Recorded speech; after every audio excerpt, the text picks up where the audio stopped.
Hello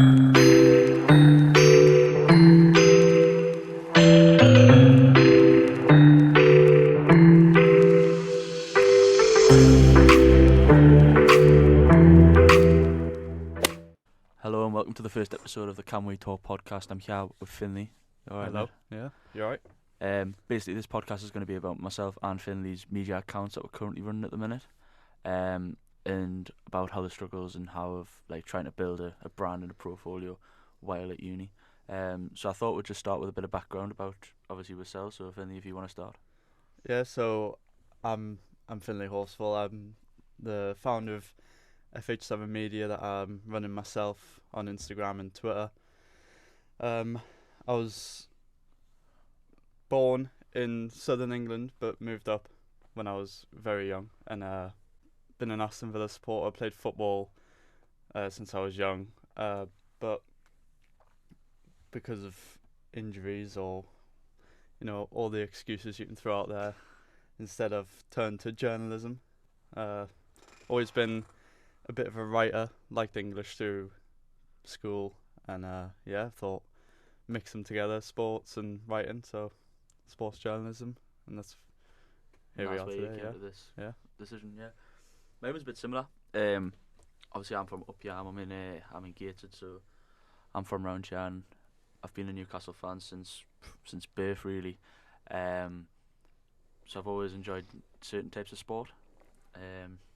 In secondary school, I done GCSE film studies, and I think that's what sort of got us to where I am. And I know that sounds really, really stupid, but I loved recording. I loved being either in front of the camera or behind the camera, sorting it all out. And when I came to the conclusion of what to do at uni, I thought, do video journalism, do sports journalism.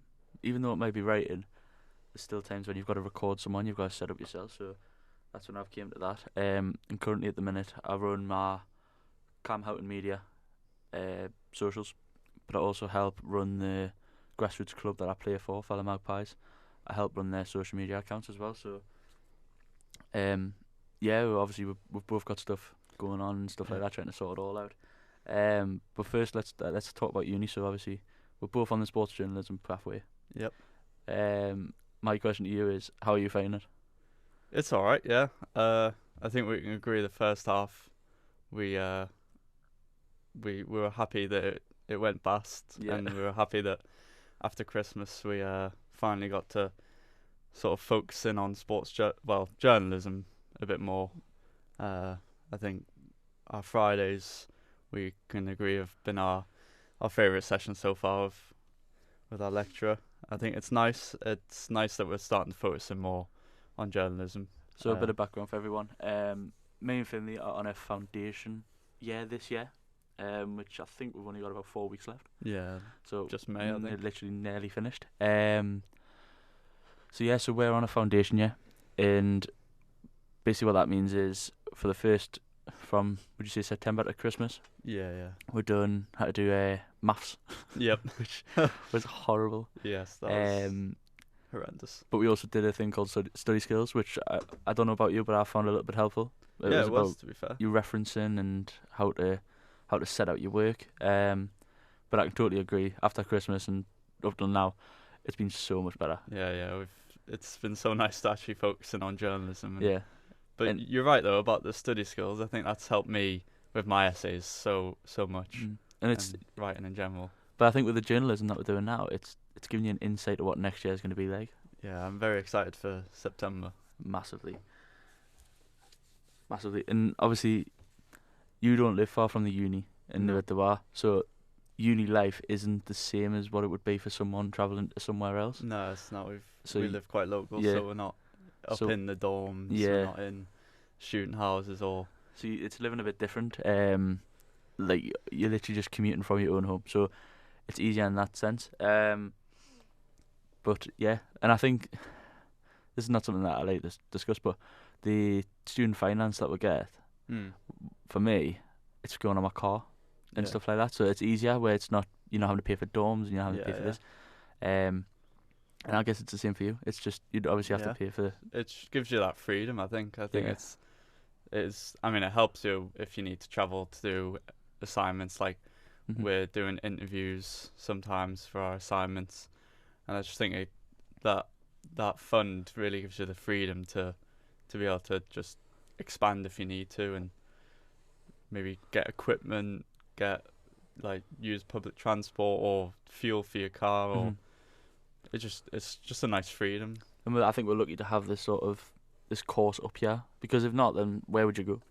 That's where Yeah, you know what I mean. I mean, and the links it has, like we we had Neil Farrington come into one of our sessions, who uh, he's an ex-journalist, Ex-journalist. I yeah, think, and he gave us some insights on what we're expecting for next year and the years onwards. I mean, beginning of May, we might even be going on the St James's Park's tour, which I a I nice can't one stop for you, like. smiling.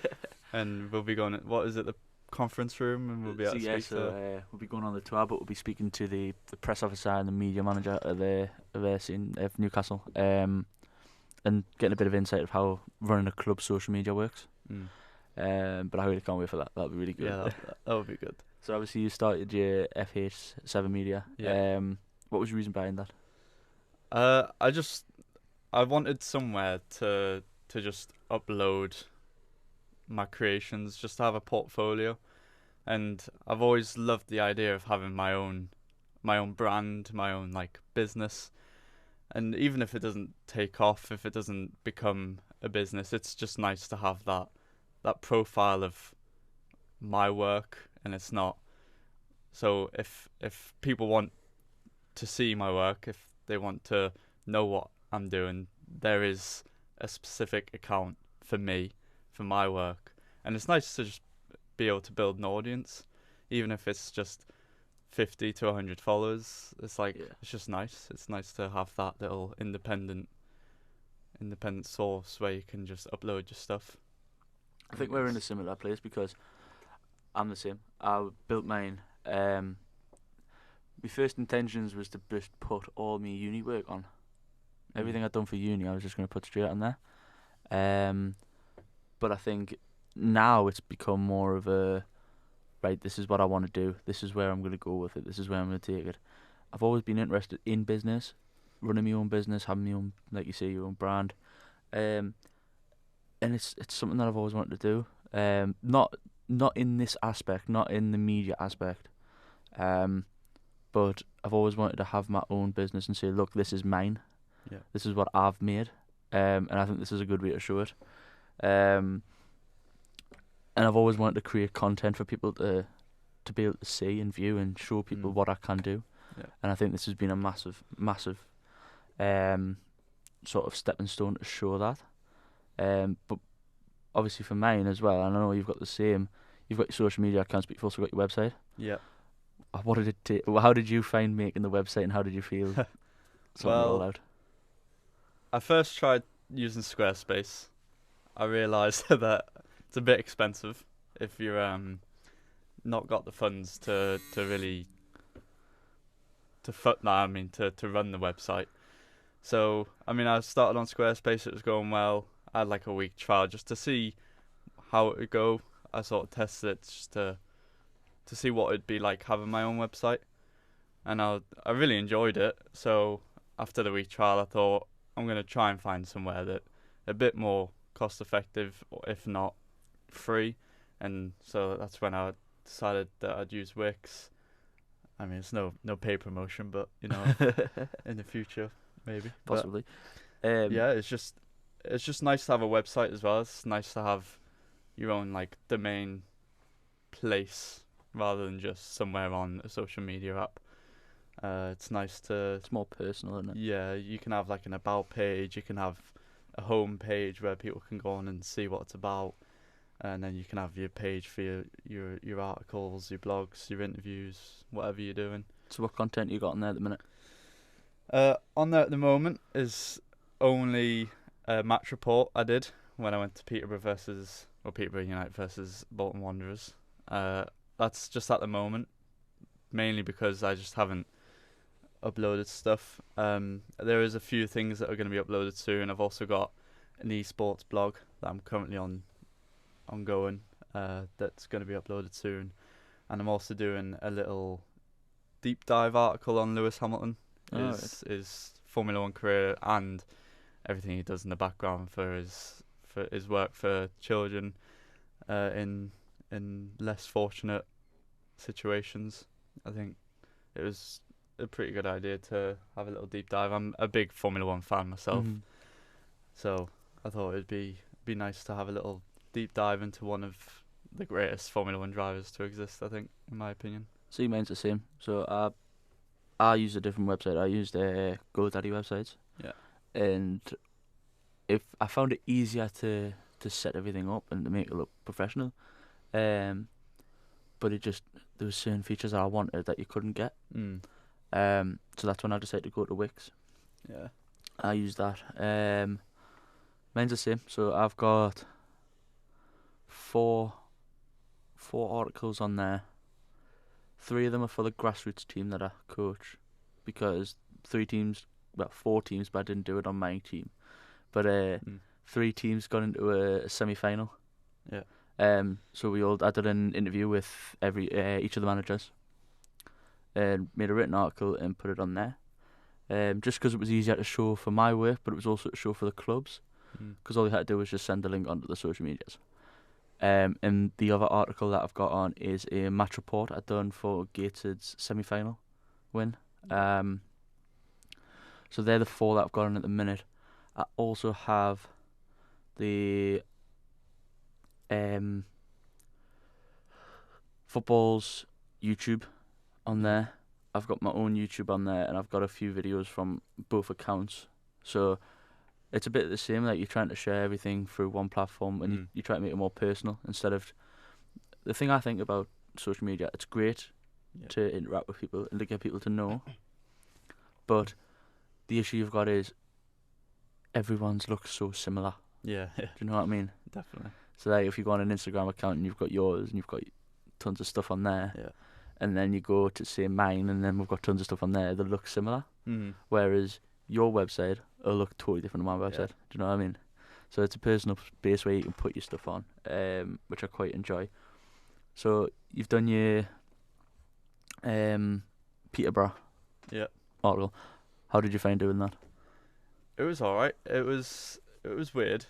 I think going into a football stadium and sitting and like having a notepad and taking notes as you're watching a completely neutral side, like 2 sides that are completely neutral to me. I think it was weird. It was weird trying to sit amongst the Peterborough fans and obviously because we don't have media access yet to the stadiums. So it was literally just buying a ticket, sitting with the home fans and just taking notes as I was watching. Really, it was alright. It was, I think, definitely an experience. I've got plenty to learn on. I think if you were to look at that article, that match report, I think there's definitely areas to improve. But it was fun. I enjoyed it. The result was pretty good for the article. Bolton beat Peterborough 5-0. It was quite a thrashing. And you were sitting with the Peterborough fans? Yeah. Ouch. Yeah. So there's me trying to take notes, and I've got Peterborough fans like screaming left, right, and centre. It's just, it was difficult to stay like composed and focused. But upcoming on Saturday, I'm going to be going to the Sunderland versus Birmingham game, so I'm going to be trying to do the same thing on a bye. That'll be at the same time, I'm going to have to try and keep my neutral head on, because being an Aston Villa fan, going to want something to beat Birmingham, but going to have to try and keep that neutral head on. Sitting with the home fans? Yeah, sitting close to a lot closer to the pitch, so hopefully. I noticed that a bit easier.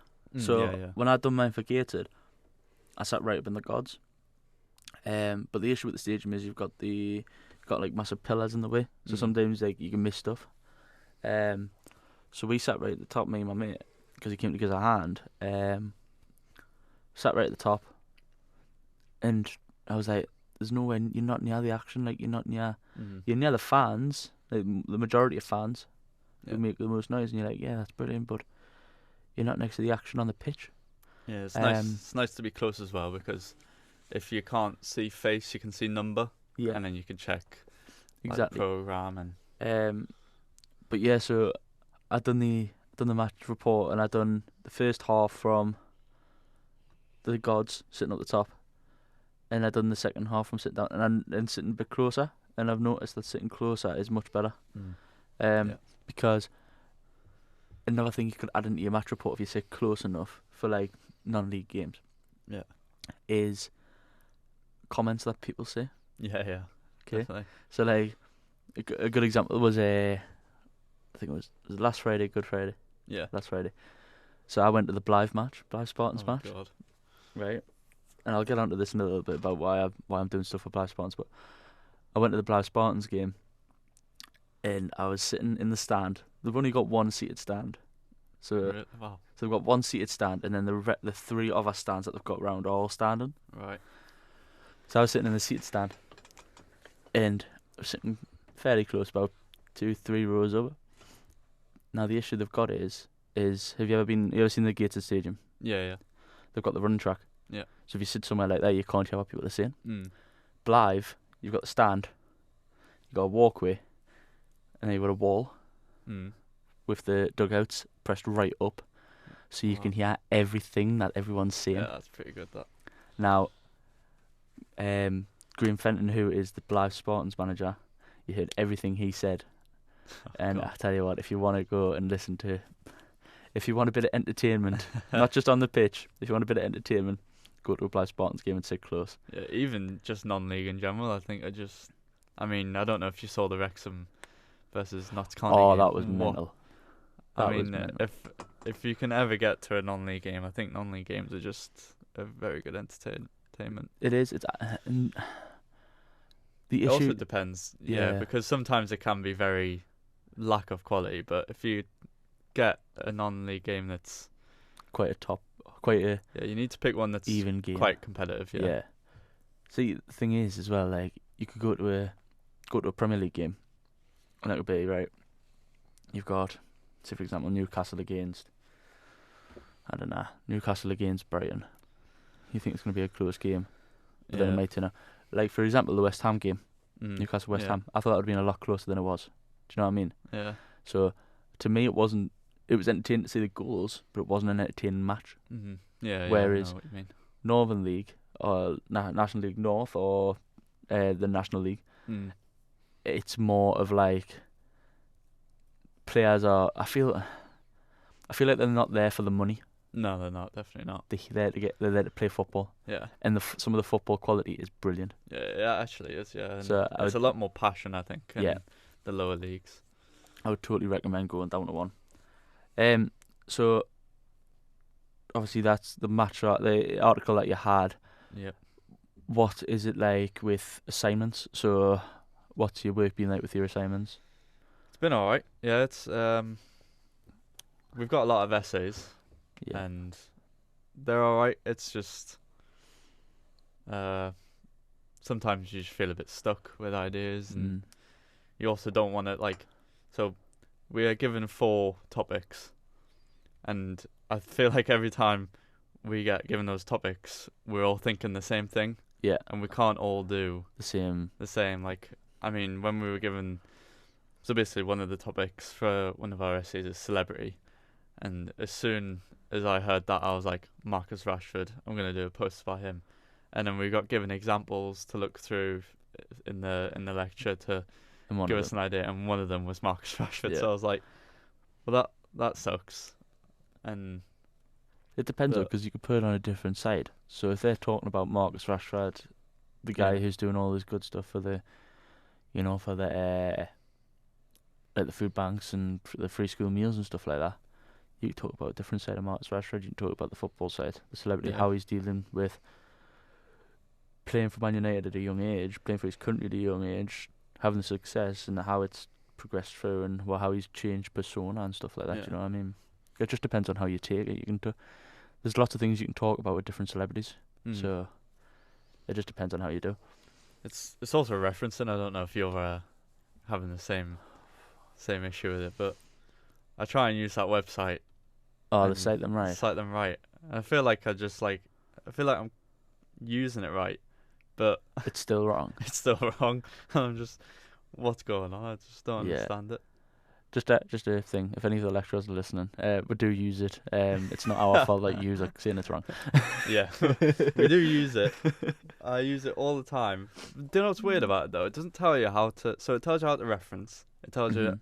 how to do it in your references, but I always find it doesn't tell you how to do it in text citation, Yeah. and that's what I'm getting wrong mostly. Is the in text citation Mhm. when you put in like the surname and the year in your text. I don't know if this is any use, but there was a thing I was using. I think it was called Google Scholar. Yeah. Where you can go on there and look for online articles, and they come out with like articles, PDFs, or like stuff like that. But then if you click, it gives you the citation that you can put in it, and it gives you the reference All right. as well. I can't remember if it is called Google Scholar, but it is something like that. But that's probably worth a try. Yeah, I'll have a look. I feel like the reference list I'm alright with. It's just more The citations. the citations.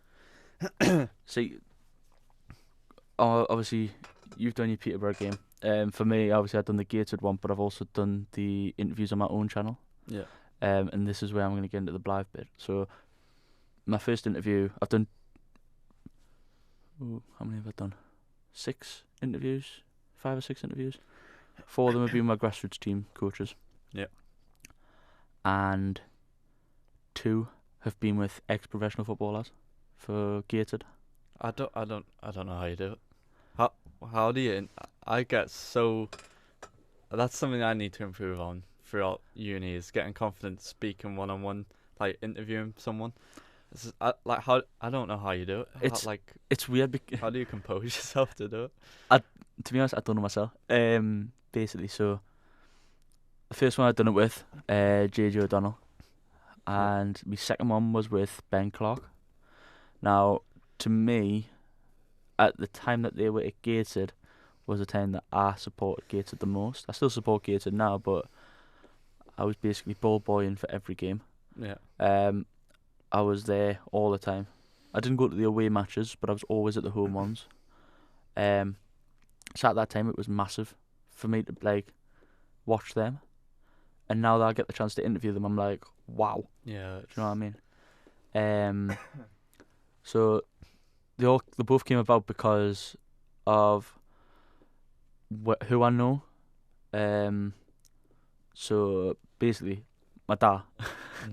So my dad works for he's got his own business. Like maintaining the football fields around where we live.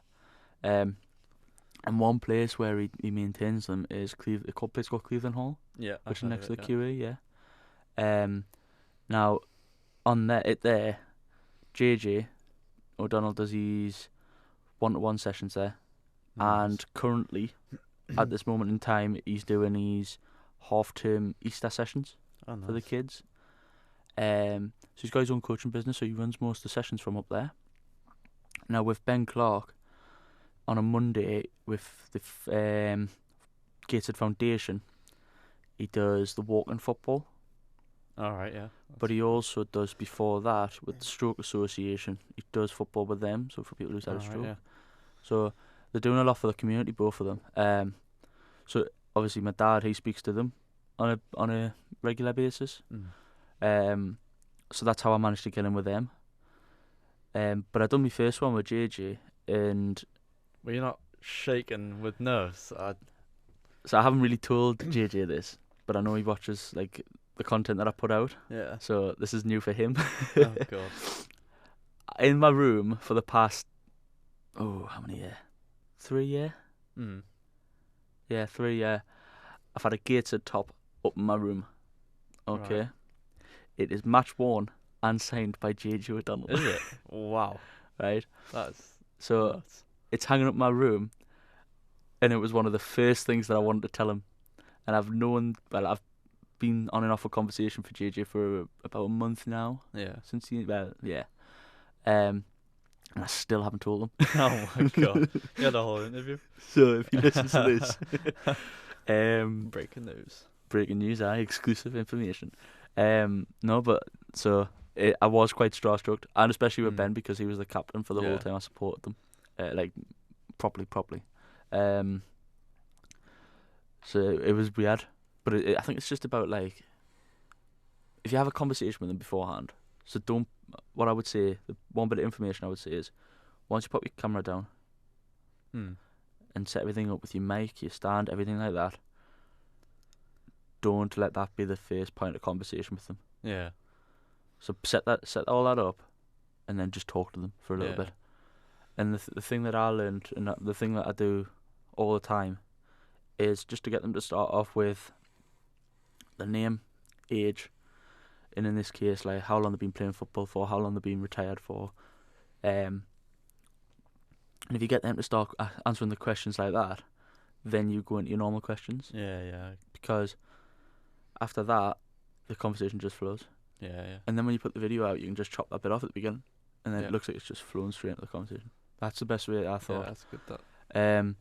But going back to the JJ, so as soon as basically I've been doing, you saw the content I'd made for the grassroots club, Yeah.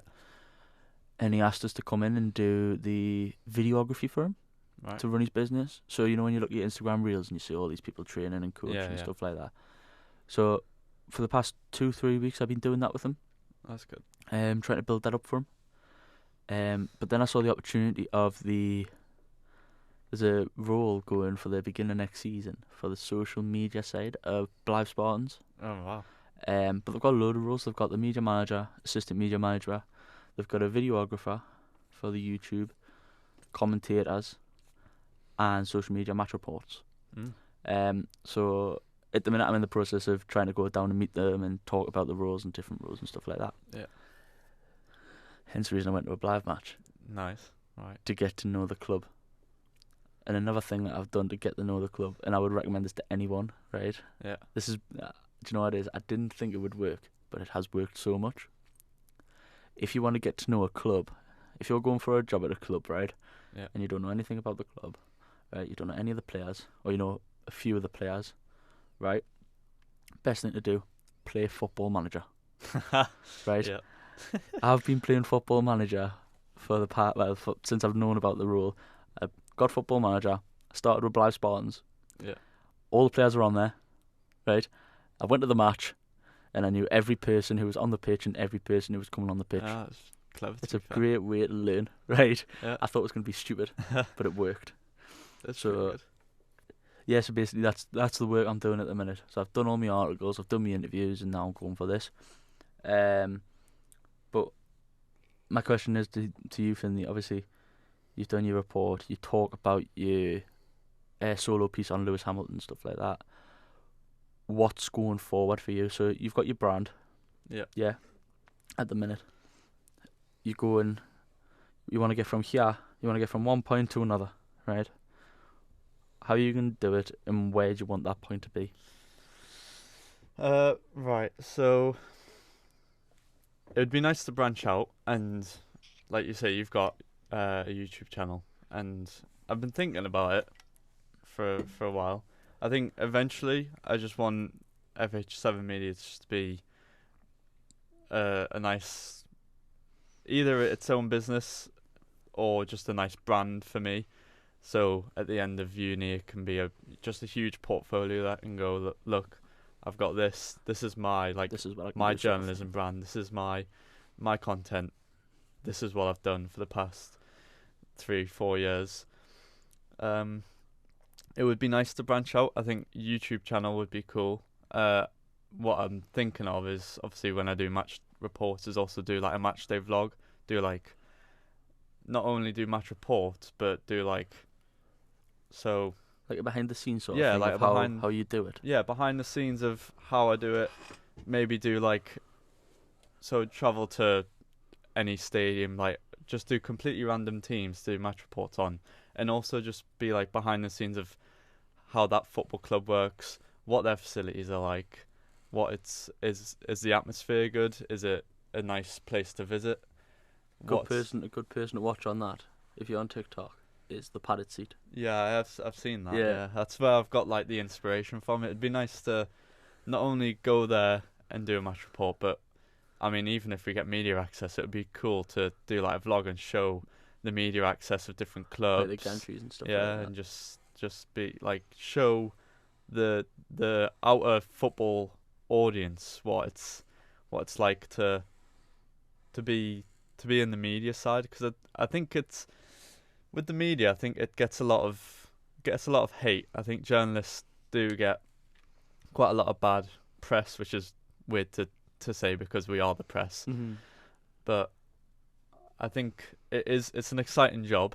It's an exciting industry, I think. And I just think being able to branch out and take it on behind the scenes rather than just doing match reports, like it'd be nice to show how I do it, the process of like the process I go through to get a match report out, and just show that it's realistically it's not that hard to do. So if anyone Yeah. is looking out there to start a uni degree in sports journalism, that it shows that if you just do it and branch out, like anyone can do it. It's exciting, and I mean we're lucky with what we've got here. I mean, University of Sunderland have got podcast studios we're using today to record this, and I think eventually it'd be nice to not only just have match reports but have video behind the scenes of everything, and obviously interviews in the future as well. I think it's a good thing that with how we're starting early. Yeah. So like, I mean, especially that we're on a foundation. We've foundation, not yeah. even really So started the exactly. sports journalism yet. So we've got 3 years, and it's probably a good thing that we're starting now. Mm. And I think especially with like a podcast like this, it's another good thing to start with, because if people who are listening or people who are watching, they're getting the idea of, oh, well, they do this at this uni, I want to do that, and it gives them a good insight and a good idea. But yeah, I think for me, if I was getting from one point to another, I think I would just keep doing what I'm doing, trying to branch out into different ideas. So obviously this podcast is another good idea. Continue with the videos, like you said, do behind the scenes of match vlogs and stuff. Yeah. But I think my end goal would probably be, I don't want it just to be about sport. Yes. Yeah. So for me, I've got my media and I want to make it into a business. Yeah. But I want to make it into a umbrella business. Yeah. So Cam Houghton Media is the business, but under that you've got a social media management team where they run different social medias. You have a video production team who conduct like the interviews. They set it all up. If there's any short films, movies, etc. Yeah. That kind of thing. I actually have a mate who I've just messaged this morning to give us a ring after 12 o'clock. Yeah. Who at secondary school done music production. But he sort of kept doing it a little bit afterwards and just didn't know how to get stuff out. I want to speak to him because I want to do music production side. Yeah. So overall, it's an umbrella for a massive production setup in there. Now the question about that is budget. Yeah, definitely. Because as you know, it's not cheap at all. Especially as being a student. Yeah. But it's things that we've got to try and work out, and branching out onto different platforms like Spotify with this, like YouTube, like your social medias, it's going to get more traction. Yeah. And another thing for me that I've tried to do is, because I used to be obsessed with building businesses, and building like brands and stuff on social media. So one thing I've started doing now is on my website there's a service where you can contact me. We talk about what kind of platforms, social media platforms you want to go on. Yeah. And what you get with that, you get all of them made for you. Yeah. All them made, all the bios, everything about that information, etc. But you also get the option of either a plan for how your social media is going to run, Yeah. or a subscription that you can get where I'll run the social media. Yeah. But it just depends on what people want, and it depends on obviously the service that they're providing, that I'm providing. So it just depends on how they want it run. If they just want the social media and they want to run through with it, there you go. Yeah. But I think it's a good idea just to start building the profile, building the business, to then branch out into other things. I mean, even another idea is that you could just get, so not only would yourself be doing match reports, but you could hire someone like eventually to do more match reports, so that it's like not only so on the same day you could have a Gateshead match report come out as well as like a Sunderland match report, or so you could have more reporters. You could have, or even if you have a team that go to a match, there'll be someone doing a match report. There'll be someone doing a match day vlog. Yeah. There'll be someone doing like multiple. Yeah. Yeah, it'd just be like it'd be a good little team that. And I think it's about getting the content out there, so it doesn't matter what is made. So I think that's a good idea. I like to try and get people on board with the idea. But it's not about like when it's made. It's about like just getting it out. Yeah. Do you know what I mean? So I think that's probably a really good idea. Like getting a few people to help with the process. Because like I said, I just want it to be like a umbrella for loads of things that we can do. Yeah. Like a big media conglomerate. Yeah, exactly. So, like I said, you've got your music in there, you've got your video production in there, you've got your interviews, like your news sort of thing. But then you've got I want to try and make it modern. Yeah. So instead of like the big organisations where they're just going, right, music, right, we're going on this channel, that channel. Yeah. I want it to be on every social media. Yeah. Like YouTube. I want everything on Spotify. I want everything so that everything is free. Yeah. And easy to get, yeah. like to watch. Because you can still earn money on YouTube and you can earn money on Spotify and stuff like that. So it's free access for your audience, so it's easy. It's not behind a paywall. It's not the high production stuff. That's when you start going that. But if you're just doing like short films and interviews and stuff like that, just put it on the YouTube. It's getting the money. It's getting insight to your brand. Yeah, and that's all you gotta think about. I think one big thing for me was just being entertaining, not only doing a match report, because you can click on the Guardian or the Athletic and you can read a match report and it just seems a bit dull. It just seems like it's just writing. Whereas like for me and my like brand, not only do I want to be informative, but I want to be very entertaining with it. So it's just about, I mean, like you said, just being that sort of, making it modern, making it appealing. Yeah, appealing. Because I mean, we know nowadays that, I mean, with the age of TikTok, people don't have the big attention span anymore. Not at all. I mean, TikTok, you literally go on it, 3 seconds swipe, 3 seconds swipe. Sometimes you might get a long TikTok, but I mean, if you were to look at the statistics of long TikToks, they're probably swiped gone. Up a few minutes. Yeah, not. It's just about being that like short, snappy, informative, but entertaining as well. And just getting on platforms like YouTube, getting on platforms even like TikTok, so you do like a match day vlog for YouTube and then cut little clips to go onto your TikTok and add a snippet. That's what I do. I try to expand as much as I can.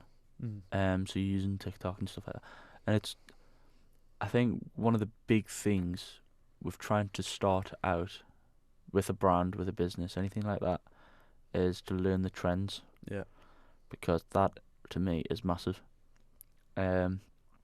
Just trying to understand what, and it sounds really stupid, but like what hashtags to put out. Yeah, definitely. You need to know what's trending. You need to know what's actually getting clicks. You need to know what people are actually searching, because sometimes you can put a hashtag and you see there's not many posts on that hashtag. Yeah. So you need to see what hashtags are related, but what hashtags also get It's all about making clicked. it relevant as well, doesn't Yeah. it? Yeah. You That don't was a wanna- massive thing for me. You don't like, want to post like a Formula One post and put hashtag football on it because people are just gonna go, well, that's not they're football. putting false. Like, I'm Yeah, just gonna swipe through Yeah, that because it's not like what you're searching for. No, so it's all. Yeah, that was one of the big things. Just trying to understand what is needed for, like, your brand and the hashtags, and yeah, it's a big thing to learn. But once you get it, you know, yeah. You need, yeah. I mean, it's just learning social media in general. I mean, there's being a journalist, and then there's also knowing the ins and outs of social media, their algorithms, what's gonna get into audience, Mhm. how are you gonna get on the TikTok for you page, how are you gonna get on people's Instagram feed. I mean, See, they have a feature where you can yeah. promote stuff where like you pay a certain amount, like a month, to get Uh-huh. it promoted. But are you promoting it with hashtags? Are you promoting it without? Are you reaching Yeah, your audience? trying to get the full potential of the Are you post. are you reaching your target audience? Are you reaching? You could be promoting something to people that are not interested, and then that money you've spent on promoting it is just Mhm. it's wasted because you've not looked at your target audience. You've not looked for where you want your output to be. Yeah, You need to make sure that not only you're making the content, but you're streamlining it to the people that you want to see, and people who want to see yours, like what you're doing as well. So and it's all about. I think as well, like with the likes of Twitter, as well. yeah, It's about building communities. yeah, So I can't remember the guy's name, but there's a guy I follow on Twitter who is a Newcastle journalist. yeah, And everything he posts is Newcastle, but it's all about the club, and it's all about yeah, and it's ran very well. yeah. So I it is. follow him, and I try and base everything off, like, not copy, Yeah, but it's working for him. So if I do it, why won't it work for me? yeah, Do you exactly. know what I mean? So it's not copying, but it's sort of like a template sort of Yeah. thing.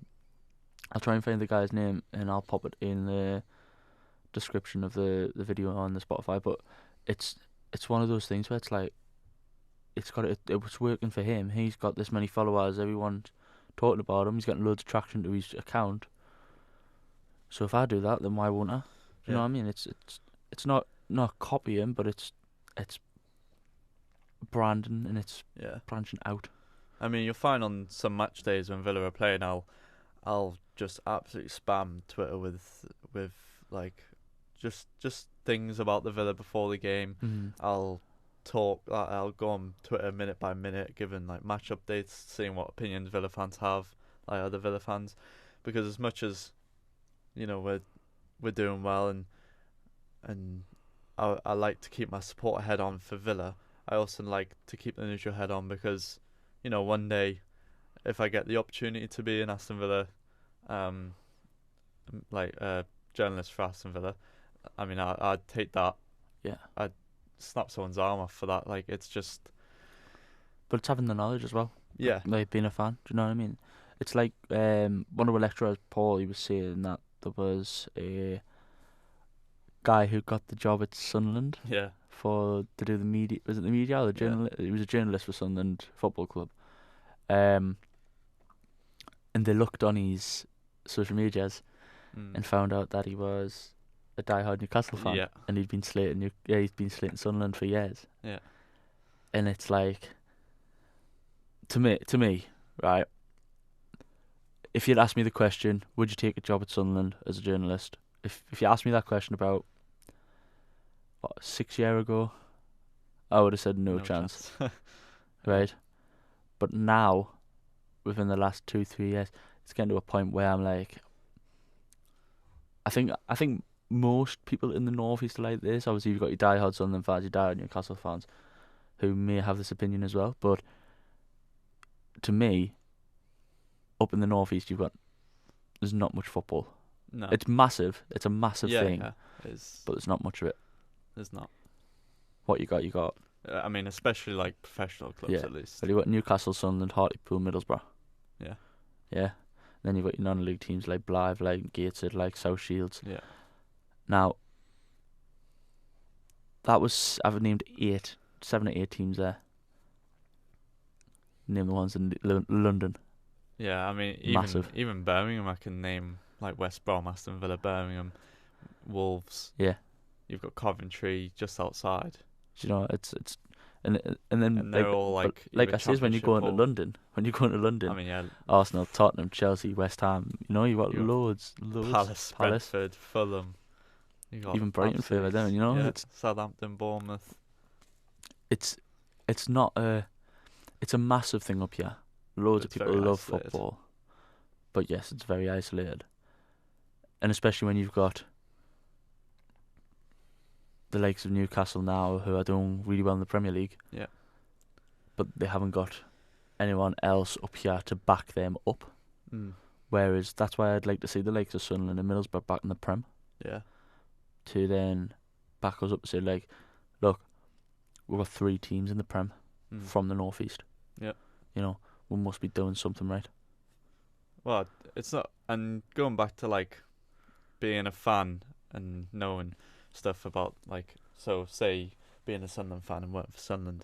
Not only do you know the club in and out, but when you're doing these reports, you know, as like being a fan yourself. So if I was working for Villa, I'd be able to connect with the fans on a fan level. So Yeah. not only are they getting a report, But from you're getting it from Villa, like their point of view. you're getting so it from a Villa fan. yeah. So you can really connect. So on Twitter, there's a guy called Ashley Priest. He's an Aston Villa supporter working for Aston Villa, and I look up to him like massively because ever since I've gotten into media, he's been someone I've always studied his stuff, because being a Villa fan, I follow him on Twitter and I'm always reading his stuff about the Villa, whether it's transfer news, match reports, even just like injury articles when he does updates on the squad. Yeah. It's really nice because not only does he give the information, but he's also like, he gives his opinion as a Villa fan. Mhm. And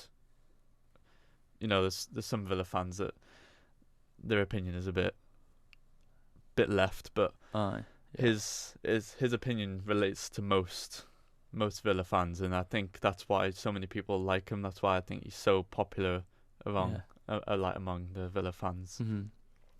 And I think it's nice to not only give informative stuff about the club, but also connect with the fans on a personal level, because you are a fan yourself, Yeah, yeah. rather than just say, if I was to write for Sunderland, I know the club a lot because obviously I've lived here for so long, but Mhm. I don't know it on a fan basis. I don't know the support. I couldn't connect with the supporters, so I wouldn't be able to like give my opinion as a Sunderland supporter. I'd just be Yeah. able to give the information. I'd be able to give the news, but I suppose as well, you know what every fan was thinking. yeah. You So know?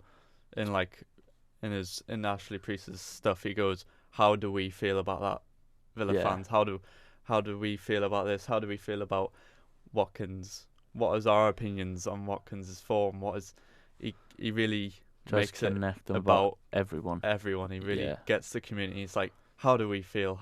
What is our like feeling amongst the club? Mhm. And when we're in good times like we are now, sitting sixth, we're like, he's going, like, let's get behind. Yeah. Let's get to Villa Park on Saturday and really get behind the boys. And it's really nice to see a journalist really connect with the community. It's a shame it won't be like that this weekend for you. It'll be a That's- good match though. Do you know what it is? I'm looking at this season now. 2-0 against Man United at home. Yeah, you have done well. Right. I think the only team that we've lost twice to this season is Liverpool, Mm. home and away. It's one of those where you're confident where you are now, but it's how far you can stay, how long you can stay there. And I have a feeling it's going to be one of the it's not going to be one of the big 6 that we'll lose points to. My big question is to Newcastle fans. Obviously, think back to last year when you were struggling and Eddie Howe first comes in. The takeover just first comes in. Yeah. And you're like, okay, Eddie Howe's got you in a good position. What was it last season? Like 11th or 12th? Yeah, he got Something quite like far. that. He got quite far up from being in a relegation zone. Yeah. My big question, obviously, no one would have expected Newcastle with 8 games to go that Yeah. they're fighting for Champions League. It's mental. Would you still feel gutted if you just missed out on Champions League? Would you still feel it's a great season?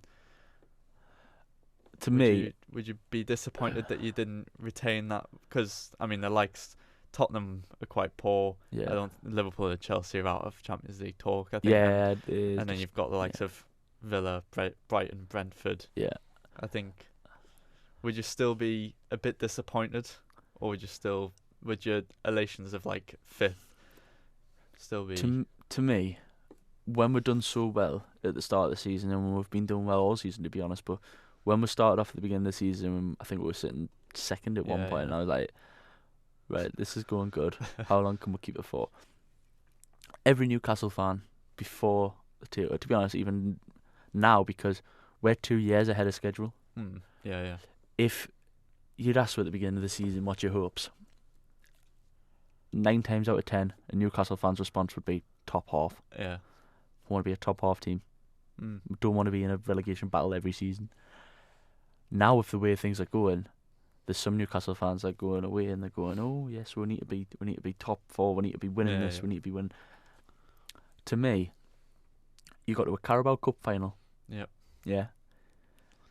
You're sitting third in the league at the minute. Yeah. Right. No matter how the season ends, I'll be happy. Yeah. To be honest, just for getting to a final. Yeah, I was gonna say it's your first cup final for Like 20 odd how years, long? I think. Yeah. 25, I think, off the top of my head. Maybe. But then I don't think it's where you finish in the season. To me, obviously, yes, you want to finish top half. Now, at this point, I'd be happy with any type of Europe. Now, Yeah.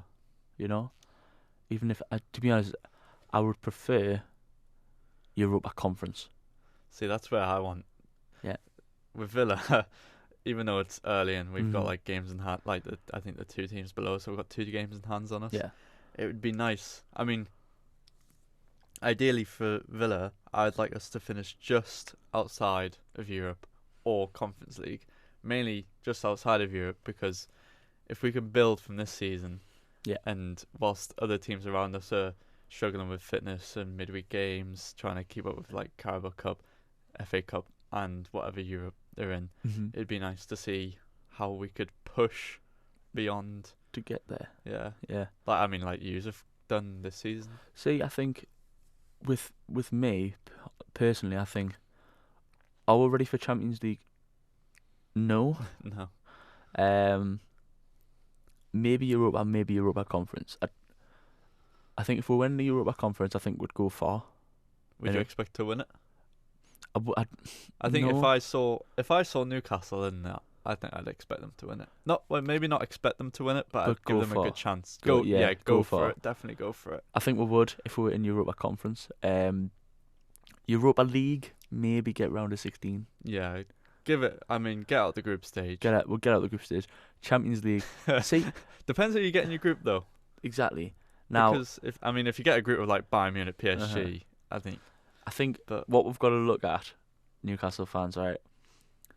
Think of who in the Premier League is in the Champions League. Yeah. Right? Now think of the results we've had against them this season. yeah, You know? We got beat twice off Liverpool. Right? Got beat once off Man City. The first game we had at home, we drew 3-3 with them. yeah, That was a hell of a game. yeah, Man United, 2-0. You know, you've got them teams and you're like, right, we're not getting smashed off them. We're not Mm. we're not getting absolutely like tortured off these teams, but we need that extra power to go forward. yeah, I would be happy with Europa Conference or Europa League. yeah. Champions League maybe in a year and a half, 2 year. Okay, because then it gives you more of a chance to bring players in and give them Yeah. a push. But like I say, it's like this season's just been mental. I mean, Eddie Howe, Yeah. just what a. Yeah. But He's- how long does he stay though? Does he get to the point where he's took years beyond his capability, or do you think he's got more in him? Eddie Howe's the kind of manager where, and I don't want to sound horrible, right? But in my eyes, Eddie Howe's the kind of kind of manager that could take a dog turd, from, well, take a dog turd and get it to a top half team in the Yeah. Premier League, right? He's got the capability and the man management to get the best out of players. My prime example that I've been telling everyone about for the past year, and I think everyone knows, is Joe Linton. Yeah, I was saying that in my head. Yeah. I was, £40 million, right? And was the biggest flop when he first came in. yeah. Everyone was calling him a donkey because he didn't know how to play football. Eddie Howe's now changed that. He's got him into man management. He knows where he plays. He knows how he plays. And I would say him, Bruno, and possibly Trippier is probably the three best players. I mean, You know, Bruno Guimaraes Oh. is just wow. He is. See, but he's the one where like He went completely under the radar in the transfer market. proper. I think that's one of our Couldn't biggest. believe it. That's one of our biggest deals. Him and Nick Pope. Nick Pope Yeah, was a Nick Pope massive was- steal. Yeah, from Burnley. He was because they went down, isn't it? Aye, but that's the thing. If it's a good team, You need to look for gems, you need to find gems in. and yeah, I think this season there's going to be a lot of gems from that championship because I mean you're going to have the likes of Southampton, Everton, and oh, aye. and I don't know Nottingham Forest have got some gems in that squad that you've got like, I mean It's just you've just got mental. loads of players. It's mental. You've got like Emmanuel Dennis, who I thought I'd have loved at Villa when Was he Watford at went Watford? down. Yeah, I wanted him up Villa, but Nottingham got him. But it's yeah, I mean, it's the you've kind even of got thing. Lingard there if you can Yeah. get him back into good fitness and form. But See, this is the one I didn't understand. I like how you were talking about Wrexham. yeah, This is what I meant about players not playing for money but playing for football, right? And now, financial status of Wrexham, I'm not sure. Right? yeah. Obviously, they're run by Ryan Reynolds and that Rob. I can't. I I know don't- his surname, yeah, but I can't pronounce Can't it. pronounce it. But obviously they'll probably have a bit of money. Yeah, But I don't think Ben Foster will be on loads he won't be, and he's only on to the end of the at season. the end of the season. So, but that's the thing. You can tell that he's the kind of person that was like, I'm not bothered about money. I Play mean, football. even if you watch his matchday vlogs, you can just tell. I mean, the first one he did, playing for Wrexham, you could just. I mean, the first thing he said when it went full time, I think they won 2-0 on his first game. Yeah. He was just like, "This is why I came out of retirement." Yeah. I See, mean, that's- he's even said that after that game against Notts County, that he'd never felt something like that in his whole career. And he's played at professional levels. He's been in the Manchester United academy. He's played for Watford, West Brom for so many years. Yeah. And yet he hasn't felt something like that until he went and played For in the National for the League National for League Wrexham. Wrexham. But that tells you about what the non-league Exactly, football's yeah. like, isn't it? But exactly like looking at it, would I have liked Ben Foster at Newcastle because there was the chance. Yeah, yeah. Would I have liked him at Newcastle for the video content? Yeah, that would Yes. have been Right, because it would have been nice to see what it's like behind the scenes. good. I don't think he would have played for any football apart from maybe the Carabao Cup final Maybe, yeah. because of what happened with Nick Pope. Yeah, probably. He would have only played that one. But then, would he really have made a difference? I don't think say- Karius had a bad game. And I was slating him Mm. beforehand. And I'm a Newcastle fan. As soon as we brought Karius in, I'm thinking, why have we done this? You know, he played in that Champions League final. Yeah, that. Yeah. But then when I looked into it, he had a concussion. Yeah. Did you know about that? Yeah, He had a yeah. concussion before I think it was in the first few minutes. And he didn't do too bad in the final. If it was Nick Pope, I don't think it would have made that much of a difference either. Because what you've got to understand as well is, you're not playing at home, you're not playing away. You know, it's not a Premier League match. Yeah. It's a final. And it means a lot for the club, the city, everything. Yeah. Especially the North East, like we were just saying about the Yeah, yeah. football. That would have been massive. Yeah, it's- But would he have made the difference? Maybe not. But I would have liked it for the video content. yeah, it would have been good. Would have been class for the video content. I mean, especially the final if you had won it. Oh, Man, imagine that vlog that Imagine you'd that. have put out. But like, you know, it's good to get the insight of what it's like Yeah. When you first watched it, when he was in the Championship, it was good to get an Yeah, insight yeah, of in what lockdown, it's that like. was- Now it's good to get an insight of what it's like in the National League, Mm. because this is one thing that I want to do. Because I'm into my football, I'm into my darts. So one thing I want to do is have a look at football. Yeah. From a say National League North. So I've got the contact there with JJ. You Yeah. know, National League North. They're part-time, classed as semi-professional. Yeah. Okay. What's the difference between them and the likes of a Premier League player? Yeah. What's the financial side of it like? What's the training side of it like? What's the travel side of it like? The diet, the nutrition. You know, is there- exactly. Is there differences? But I also want to do it with, and I know this sounds really stupid because it's not as much of a physical sport, but I want to do it with darts as well. Yeah.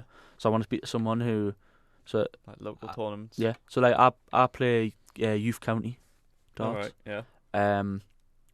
So speaking to someone like me, who's like, right, you're playing county, but you're travelling to Yorkshire. How'd you get there? How'd you do this? How'd you do that? How much are darts? How much are flights? How much are stems? How much is all the equipment? How much is getting you there? Yeah. How much is it to pay? You know, and then speaking to someone who's been through the youth system, Yeah. who's now made it as a pro, who's on PDC tours, got his PDC card and stuff like that, his pro card. How does he do it? Like, what's the cost? Are the flights the same price? Are the stems the same price?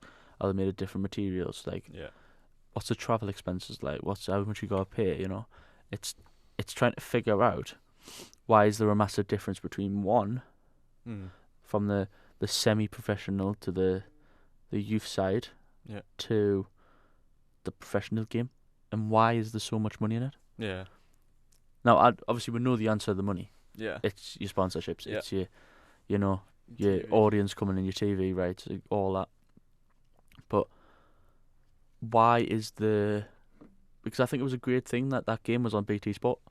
Yeah. The Wrexham, that's I coming. mean, yeah, it was great exposure for the National League, and if people are able to see that, you know, that it's not always the Premier League that are creating these incredible matches. I mean, even the one I went to when I did the Peterborough Bolton game, that was 5-0 Bolton, and as much as it was like a bit of a one-sided scoreline, it was very end to end. Just Peterborough couldn't find the net. Why don't they do it more?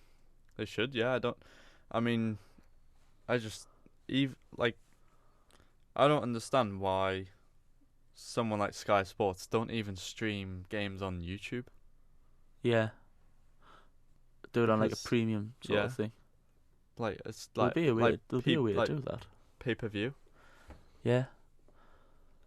For like But- a small price, like you Yeah, wouldn't pay yeah, that. yeah. Like just ticket price Oh. instead of you pay the ticket that you'd go to the game, Mm-hmm. but instead you get to watch it. Or in another the thing would be, do you know how comfort of you've your got the likes of Sky Sports cricket, Sky Sports football, Sky Sports Premier League, Mm. Sky Sports non-league. Yeah, Sky. Pick I mean, the pick Championship games. is Sky Bet. Sky Bet League 1, Sky Bet Yeah. League 2.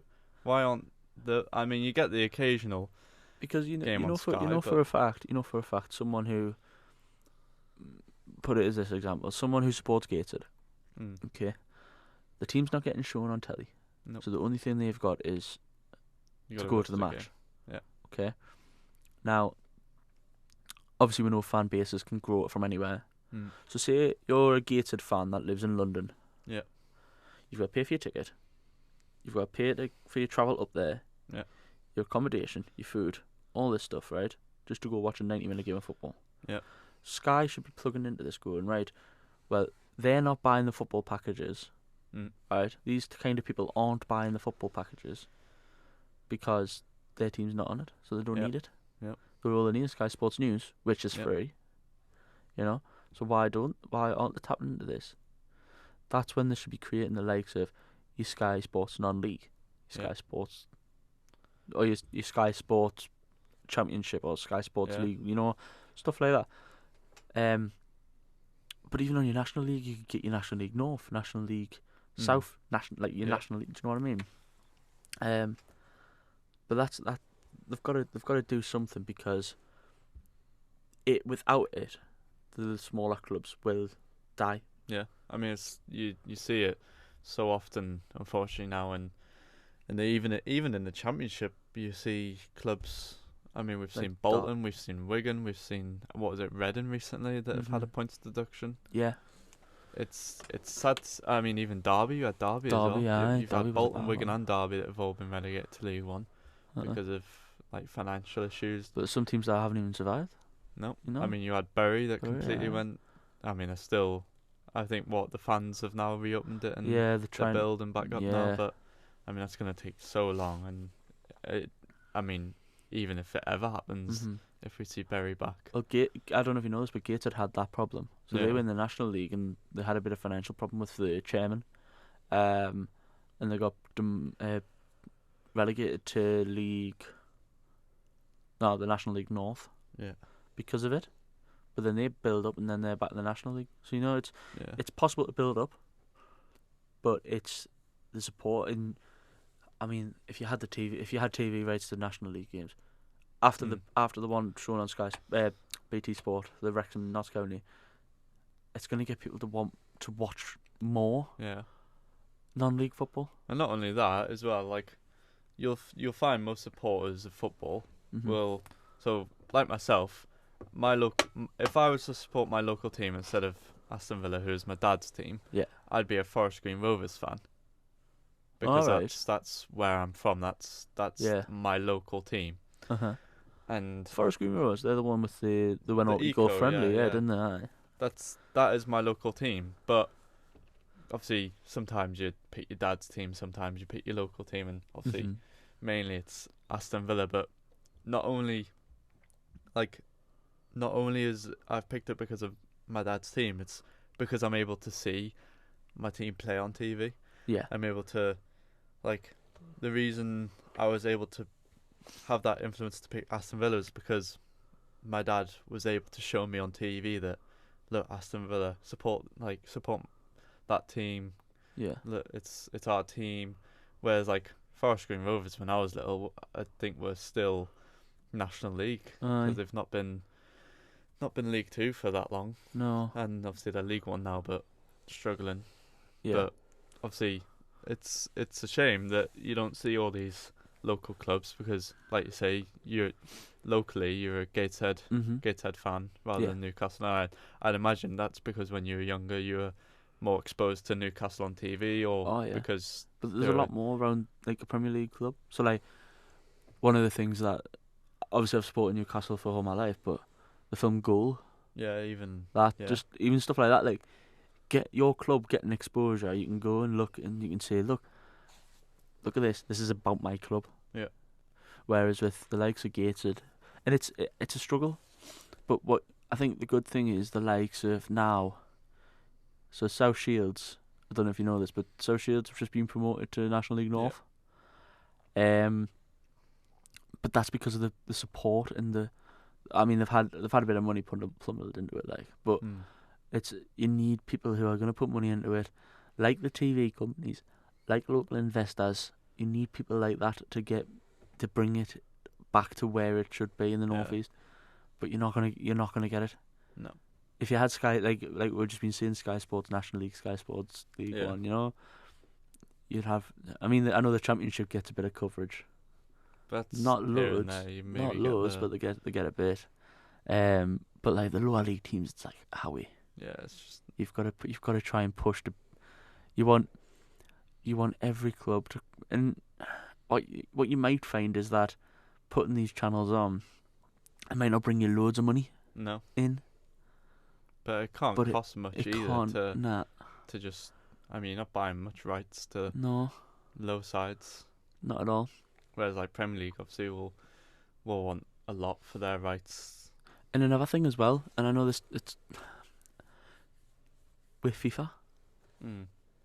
Now, FIFA 23 had Wrexham in it. Yeah. Right. Why didn't they try and tap into that? Well, yeah, they made them a rest of world Yeah, in the rest because of they world didn't. category, because they didn't instead put the of, league the in. whole league. Now, if they'd put not saying create the stadiums, because creating the stadiums would take ages. Yeah, well, You know. I mean, some championship clubs don't championship- even have their stadiums. Somebody, yeah, exactly. But create the National League teams, National League North teams, you know, and then it's getting more exposure to them teams. Yeah. You know, how many people are going to play FIFA and go, "Oh, look, I'm gated," Yeah. you know? That Yeah. that's why I Yeah. that's why I love Football Manager, because Yeah. they have the National League, they have the National League North, so you can be the teams that Yeah. you're close to. Yeah. But I think the likes of Sky and the likes of well, it's not FIFA anymore, is it? It's EA FC in it. Yeah. Sports FC. EA Sports FC. So they need to try and tap into something like that, because that's just going to bring them leagues more revenue, and it's going to become more exciting to watch them games. Yeah, definitely. But no, I think that's a good point. Yeah. Well, I think that's all we've got time for today. Yeah.